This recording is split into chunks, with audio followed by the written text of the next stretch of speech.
आज का सवाल है कि क्या ये 8 राज्य तोड़ सकते हैं बीजेपी का 400 के पार का सपना। देखिए, एनडीए और बीजेपी लगातार कह रही है कि इस बार एनडीए 400 पार जाएगा और बीजेपी 370। तो आज हम यही समझने वाले हैं रिमझिम के 5 पॉइंट्स में कि ये जो 8 राज्य के बारे में मैं बात कर रही हूं उससे कैसे बीजेपी का एनडीए का जो ये 400 का सपना है वो मुश्किल में आ सकता है। तो देखिए, रिमझिम के 5 पॉइंट्स में देखिए बीजेपी वर्सेस कांग्रेस, इन 25 सीटों पर कौन आगे है कौन पीछे है। ये 8 राज्यों की जो 25 सीटें हैं उसके बारे में मैं आपको बताऊंगी। दूसरा, अरुणाचल असम में कौन मजबूत। तीसरा, मणिपुर मेघालय में कांग्रेस को कितना फायदा। चौथा, मिजोरम और नागालैंड में एनडीए में कितना दम है। और पांचवा, सिक्किम त्रिपुरा का क्या गणित है। तो आज आप इंडिया के जो नॉर्थ ईस्टर्न स्टेट्स हैं यानी जो पूर्वोत्तर भारत है उसके बारे में जानने वाले हैं।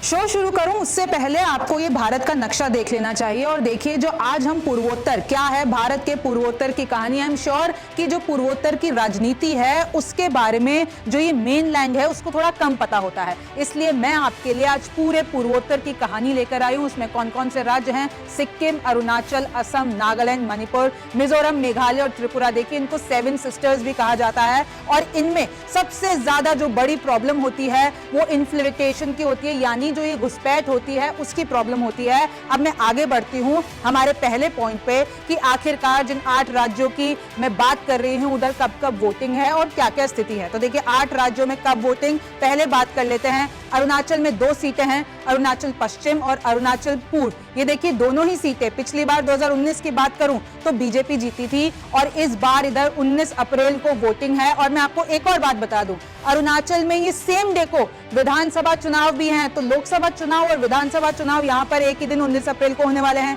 मणिपुर में 2 सीटें हैं, बाहरी और भीतरी। और इन दोनों में देखिए, जो आउटर मणिपुर है उसमें तो पिछली बार एनपीएफ जीती थी और जो भीतरी मणिपुर है उसमें बीजेपी जीती थी। और इन दोनों की ही वोटिंग 19 अप्रैल को होने वाली है। लेकिन जो ये बाहरी मणिपुर है उसको 2 भागों में बांटा गया है। सीट एक ही है लेकिन उसकी कुछ जगह पर जो है 19 अप्रैल को वोटिंग होगी और कुछ अप्रैल को 26 अप्रैल को होगी। अब आगे बढ़िए, मेघालय में जो 2 सीटें हैं उसमें शिलोंग और तुरा है। तो शिलोंग तो पिछली बार कांग्रेस ने जीती थी और तुरा को जीती थी वहां की जो क्षेत्रीय पार्टी है एनपीपी, और इधर वोटिंग है 19 अप्रैल को। आगे बढ़ते हैं, मिजोरम में 1 सीट है और उसको पिछली बार एमएनएफ ने जीता था, वहां की क्षेत्रीय पार्टी है और इधर भी वोटिंग 19 अप्रैल यानी पहले चरण में यहां पर वोटिंग होगी। नागालैंड में 1 सीट है, पिछली बार इसको एनडीपीपी जो कि क्षेत्रीय पार्टी है उसने जीता था और 19 अप्रैल को यहां पर वोटिंग होगी। वैसे ही सिक्किम में जो 1 सीट है उसको एसकेएम ने जीता था 2019 में और यहां पर वोटिंग होगी 19 अप्रैल को। आगे बढ़ते हैं, असम की बात करते हैं। असम में 14 लोकसभा सीटें हैं, उन सबके नाम मैंने आपके लिए इधर लिख रखे हैं और मैं आपको बता दूं, देखिए, काजीरंगा, सोनितपुर, लखीमपुर, इसमें से 9 सीटें ऐसी हैं जो पिछली बार बीजेपी ने जीती थी। आप देख सकते हैं मैंने ब्रैकेट में लिख रखा है कि कौन कौन सी पार्टी पिछली बार जीती थी। और इसमें से देखिए 3 सीटें ऐसी हैं जो कि कांग्रेस ने जीती थी। कौन कौन सी, बरपेटा, नंगाओ, ये देखिए आईएनसी लिख रखा है मैंने, और एक और काजीरंगा। लेकिन इसमें आपको यह भी जानना होगा क्योंकि हाल ही में इधर डीलिमिटेशन हुआ था तो कुछ सीटों के नाम बदल दिए गए हैं। पिछली बार जिन सीटों का कोई नाम था वो इस बार कोई और हो गया है। तो यहां पर जो है ज्योग्राफिकली भी चेंजेस आए हैं। और देखिए, यहां पर 3 फेजेस में वोटिंग है असम में। और आपको पता होगा इस वक्त यहाँ के सीएम कौन है, हिमंत बिस्वा शर्मा। और यहाँ पर 3 फेजेस में वोटिंग है। ये 5 सीट जो आपको दिख रही है 19 अप्रैल को वोटिंग होगी। देखिए, 5 सीट आपके सामने है। ये 5 सीटें 26 अप्रैल को वोटिंग होगी और ये जो 4 सीटें आपको दिख रही हैं उधर 7 मई को वोटिंग होने वाली है। आगे बढ़ते हैं, त्रिपुरा राज्य में भी 2 कुल सीट हैं लोकसभा की। पश्चिम त्रिपुरा जिसको पिछली बार बीजेपी ने जीता था उधर वोटिंग है 19 अप्रैल को। और पूर्वी त्रिपुरा जिसको पिछली बार बीजेपी ने ही जीता था उधर वोटिंग है 26 अप्रैल को। अब देखिए, आगे जो आ जाते हैं कि सबसे पहले अब हम एक एक करके सारे राज्यों का गणित समझने वाले हैं। शुरू करेंगे असम जो कि सबसे बड़ा राज्य है, यहाँ पर 14 लोकसभा सीटें हैं। तो क्या है असम का गणित, तो सबसे पहले आप ये देख लीजिए कि ये जो जितने भी पार्टीज हैं, आईएनसी कांग्रेस, वहां की क्षेत्रीय पार्टी एजेपी, टीएमसी जो कि ममता बनर्जी की पार्टी है, सीपीआई यानी लेफ्ट की पार्टी और आम आदमी पार्टी यहाँ पर गठबंधन में तो है लेकिन इन्होंने अलग अलग कैंडिडेट उतार दिए हैं। सिर्फ एजेपी की 1 सीट को जो है कांग्रेस समर्थन करेगी, लेकिन टीएमसी ने भी अपने अलग कैंडिडेट उतारे हैं, लेफ्ट ने भी और आम आदमी पार्टी ने भी। अब आप असम में ही आ जाइए कि बीजेपी का गठबंधन एजीपी, यूथ पीपीएल, इनकी दोनों क्षेत्रीय पार्टी है, इन दोनों के साथ हैं और इन्होंने जो है सीट बंटवारा भी सक्सेसफुली कर लिया है। तो कहीं ना कहीं देखा जाए असम में कांग्रेस को छोड़कर जो ये एनडीए का गठबंधन है वो ज्यादा मजबूत दिखता हुआ है। डिब्रूगढ़ में देख लीजिए, आम आदमी पार्टी ने भी उतार दिया है और बीजेपी के जो पूर्व सीएम, मतलब बीजेपी के सीट पे जो लड़ रहे हैं वो सोनोवाल हैं। और सोनोवाल कौन है? पूर्व सीएम रह चुके हैं और अभी केंद्रीय मंत्री हैं। जोरहाट जो सीट है वो इस बार मेन केंद्र है, फोकस है, क्योंकि यहां से जो चुनाव लड़ रहे हैं वो हैं कांग्रेस के गौरव गोगोई और ये असम के पूर्व सीएम के बेटे हैं वर्सेस बीजेपी के तपन के साथ यहां पर मुकाबला है और सबकी नजरें इस सीट पर है। गौरव गोगोई पिछली बार किसी दूसरी सीट से लड़े थे और इस बार वो इस जोरहाट सीट से लड़ रहे हैं और सबकी आंखें अब यहीं टिकी हुई है। अब देखिए उधर एक और पार्टी है AIUDF, इनके जो बदरुद्दीन अजमल हैं उन्होंने कहीं ना कहीं इंडिया गठबंधन को साथ भी दे दिया है और खुद वो 3 सीटों पर लड़ रहे हैं। आगे आइए, ये जो नई सीट है काजीरंगा, इस पे पहले कांग्रेस जीती थी, मतलब इस सीट का जो है उसका नाम था कलियाबोर और इस पे पहले गोगोई ने, मैंने आपको बताया तो गौरव गोगोई की सीट चेंज की गई है, तो पहले इस सीट को काजीरंगा को जो नाम बदल दिया गया है इसको कांग्रेस ने जीता था। अब देख लीजिए असम में 34% मुस्लिम हैं। असम के सीएम हैं हिमंता शर्मा। और मैं आपको एक और बात बता दूं कि जो राहुल गांधी है जनवरी 2024 यानी इसी साल को असम गए थे और अगर मैं 2019 की बात करती हूं तो ये आंकड़ा था कि बीजेपी ने 9 जीती थी, फिर 3-1 के मार्जिन से ये पूरा जो मैंने आपको बताया 2019 का नतीजा है। हिमंता बिस्वा शर्मा की बात करूं तो वहां पर असम में पूरे इनफैक्ट नॉर्थ ईस्ट के जो राज्य हैं वो वहां के एक तरीके से अध्यक्ष हैं जो बीजेपी का जो एजेंडा है, बीजेपी की जो पॉलिटिक्स है उसको आगे बढ़ाते हैं। और हिमंता बिस्वा शर्मा वही हैं जो पहले कांग्रेस में थे और उसके बाद बीजेपी में आ गए और कांग्रेस वाले अभी यही आरोप लगाते हैं कि हिमंता बिस्वा शर्मा तो हमारा प्रोडक्ट है, हमने उनको आगे बढ़ाया है और आज वो हमको ही बुरा भला कहते हैं। हम देखिए हिमंता बिस्वा शर्मा ने वहां पर 600 मदरसे बंद किए, बार बार वो यूसीसी की बात करते हैं, बार बार वो सीए की बात करते हैं। तो इन सब मुद्दों पर कहीं ना कहीं 2 नैरेटिव सेट हो गए हैं कि एक तो वो मुसलमानों के खिलाफ हैं, लेकिन दूसरी तरफ वही मुसलमान हैं जो कहते हैं कि बीजेपी ने वहां पर कितना ज्यादा विकास किया है और उसका जो पर्चा बुलंद करने वाले हैं उसको जो मैनेजमेंट के लिहाज से अगर देखा जाए उसको वहां पर करने वाले हैं तो वो हिमंता बिस्वा शर्मा है। अब देखिए वहां पर लोग ये भी कहते हैं कि बाढ़ एक बड़ा मुद्दा है और अगर मैं नॉर्थ ईस्टर्न राज्यों की बात करती हूं तो सेंटर हमेशा वहां पर यह कहती है कि हम विकास करेंगे, लेकिन वही विपक्ष ये कहता है वो धर्म के मुद्दे पर वहां पर राजनीति करने की कोशिश करता है। मणिपुर जो अभी आगे आएगा उसमें मैं आपको और राजनीति बताऊंगी। और देखिए इधर असम में एक और लड़ाई है असमिया मुस्लिम की और मियां मुस्लिम की, क्योंकि इधर बांग्लादेश से जो लोग घुसपैठ करके जो लोग रेफ्यूजीज हैं वो आए हैं और जो वहां के लोग हैं उनके बीच में हमेशा लड़ाई चलती रहती है। तो असमिया मुस्लिम तो वो हो गए जो वहीं पे ही रहते थे वर्सेस मियां मुस्लिम जो कि बांग्लादेश से आए, तो इन दोनों की हमेशा वहां पर लड़ाई चलती रहती है। अब अगला हम जान लेते हैं कि क्या है अरुणाचल प्रदेश का गणित। तो देखिए आपने हमेशा देखा होगा और अभी हाल ही में देखा होगा कि कैसे कांग्रेस हमेशा हमलावर रहती है कि अरुणाचल प्रदेश में कैसे चीन ने अपना कब्जा कर लिया है और मोदी सरकार इस पे कुछ नहीं कर रही है। और अभी आपने हेडलाइंस भी खूब ऐसी देखी होगी, मैंने ही अपने शो में आपको बताई थी। लेकिन अगर आप अरुणाचल प्रदेश का गणित देखते हैं तो यहाँ पे सबसे पहले तो ये जान लीजिए कि लोकसभा चुनाव और विधानसभा चुनाव एक ही दिन होने वाले हैं 19 अप्रैल को। और यहाँ के अभी सीएम कौन है?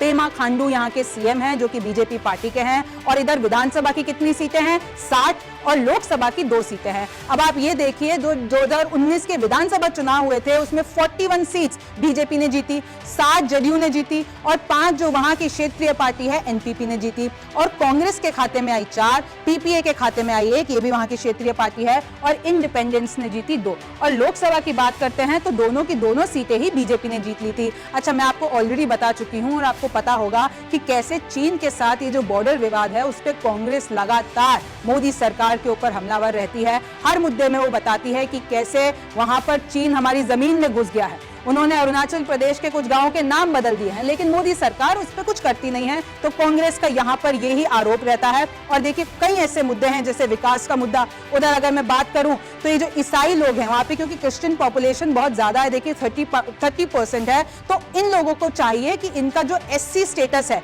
वो कायम रहे। और यही हुआ है कि वहां का एक क्रिश्चियन ऑर्गेनाइजेशन है ACF, उन्होंने बोल दिया है कि हम अपना पूरा सपोर्ट कांग्रेस को करेंगे, क्योंकि वहां पर जो सत्ता में है यानी बीजेपी है वो लोग हमारे इस स्टेटस पर खतरा है और वो लोग हमारे खिलाफ उतर गई है। तो उन लोगों का मानना है कि हम पूरा समर्थन इस बार कांग्रेस को करेंगे। तो देखिए कांग्रेस को इस पे फायदा होता हुआ दिख रहा है।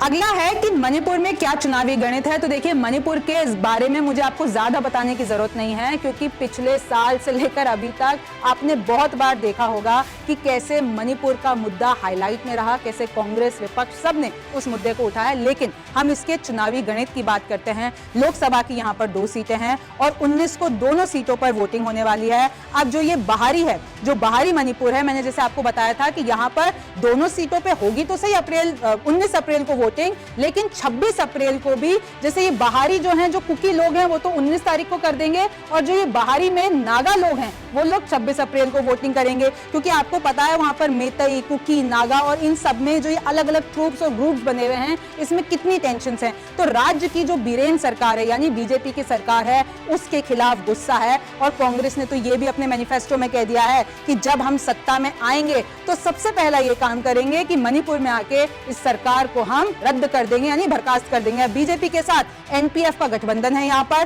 कुकी समुदाय ने तो ये ऐलान कर दिया है, चुनाव का बहिष्कार कर दिया है। ये लोग चुनावी किसी भी प्रक्रिया में भाग ले ही नहीं रहे हैं। और कांग्रेस बढ़ चढ़कर उठा रही है हिंसा का मुद्दा, यानी बीजेपी का जो मैनिफेस्टो भी आया उसमें भी कांग्रेस ने ये कहा कि हमने मणिपुर की बात करी, लेकिन प्रधानमंत्री मोदी वहां पर जाते नहीं है। लेकिन मैं आपको एक और बात बता दूं, आज ही रैली हुई है अमित शाह की इम्फाल में, वो वहां पर गए हैं। खैर ये दूसरी बात है, प्रधानमंत्री मोदी वहां पर नहीं गए हैं। और अपने मैनिफेस्टो में भी जहां बीजेपी ने ये बात की है कि हम नॉर्थ ईस्टर्न स्टेट्स में शांति बहाल करेंगे, लेकिन मणिपुर का स्पेशली नाम नहीं है। और कांग्रेस इसी मुद्दे को बढ़ा चढ़ाकर उठा रही है। देखिए, उन लोगों को वहां पर चाहिए स्पेशल दर्जा। आपको पता है कुकी मेतई की कहानी मैं पहले भी आपको कई मर्तबा बता चुकी हूं।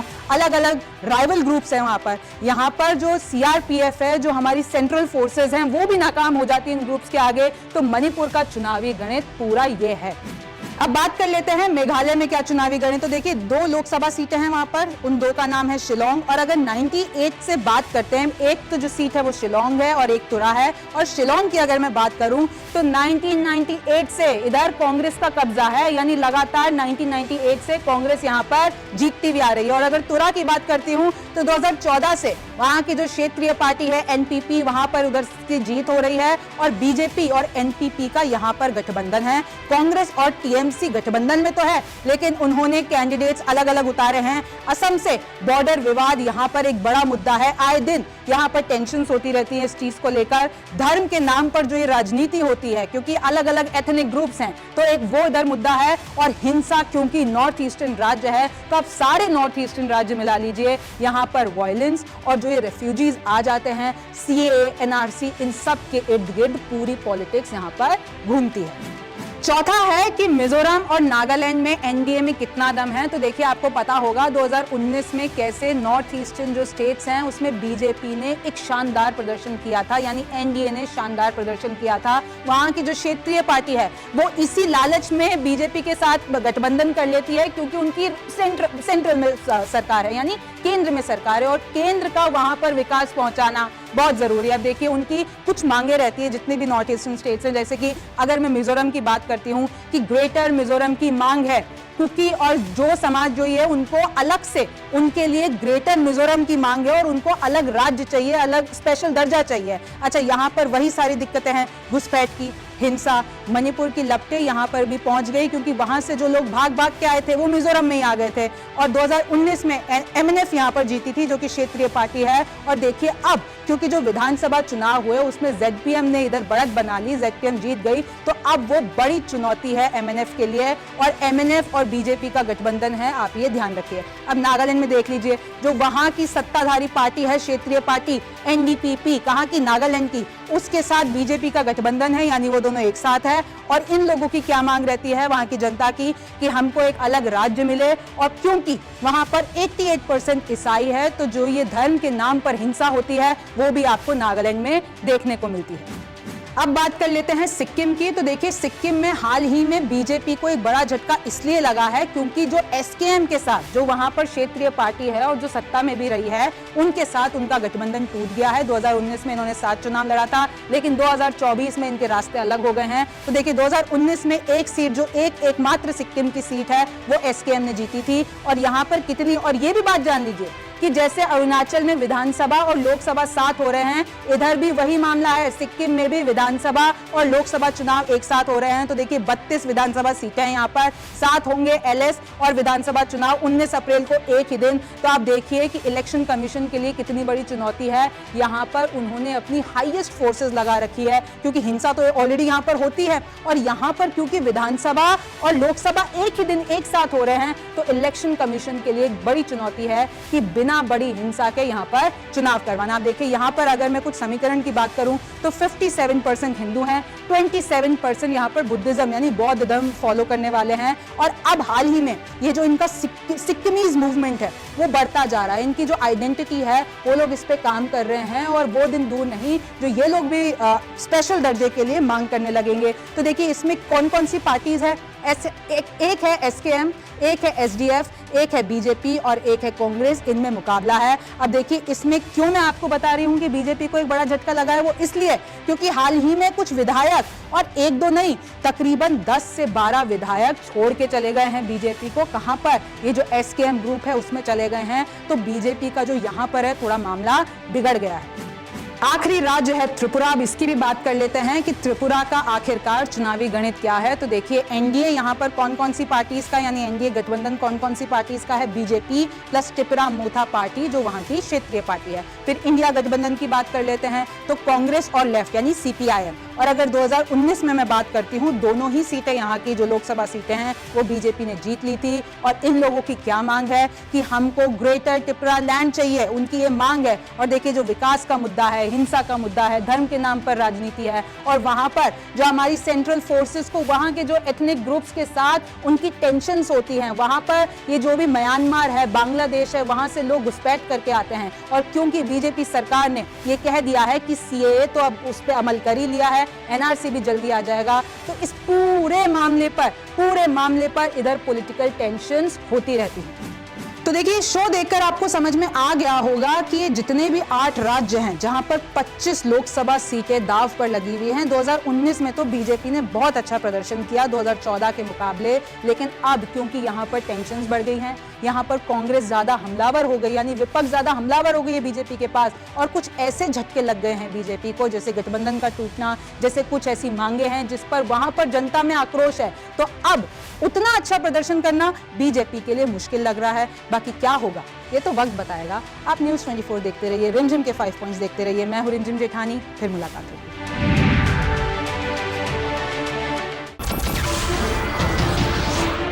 नमस्कार, मैं हूं मानक गुप्ता। अगर आपको हमारा ये वीडियो पसंद आया हो तो इसे लाइक और शेयर जरूर करें और हाँ, हमें सब्सक्राइब और फॉलो करना ना भूलें ताकि आप देश और दुनिया की कोई खबर मिस ना करें। तो जुड़े रहिए हमारे साथ और देखते रहिए न्यूज़ 24।